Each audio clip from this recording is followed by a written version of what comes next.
Sir ये देखना ही समझ नहीं आ रहा। सर डीएनए रेप्लिकेशन में लीडिंग स्ट्रैंड कंटिन्यूसली बनता है और लैगिंग स्ट्रैंड ओकाज़की फ्रैगमेंट्स में। ये तो समझ आ गया, पर एग्जाम में जब पूछते हैं कि which strand serves as template for continuous synthesis, तो मैं कंफ्यूज हो जाता हूँ, क्योंकि दोनों स्ट्रैंड्स तो टेम्पलेट ही हैं।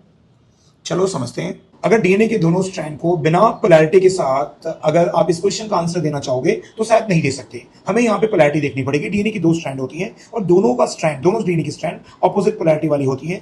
एक का 5' स्ट्रैंड ऊपर, दूसरे का 3' स्ट्रैंड नीचे। एक का 5' स्ट्रैंड ऊपर होता है और दूसरे का 3' स्ट्रैंड नीचे होता है, और ऑपोजिट स्ट्रैंड का 3' स्ट्रैंड ऊपर और 5' स्ट्रैंड नीचे। ये दोनों टेम्पलेट स्ट्रैंड होती है। अब हमारे रेप्लिकेशन में जो सबसे इंपॉर्टेंट एंजाइम होती है वो डीएनए डिपेंडेंट डीएनए पॉलीमरेज होती है। और याद रखना, डीएनए डिपेंडेंट डीएनए पॉलीमरेज एक स्टब बॉन्ड एंजाइम है।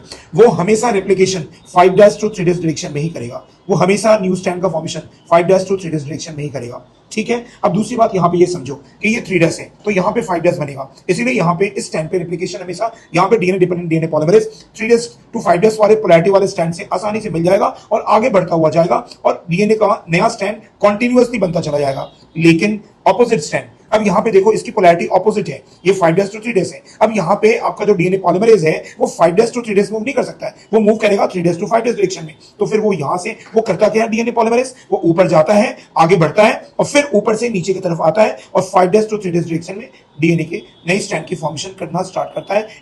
अब समझ में आया?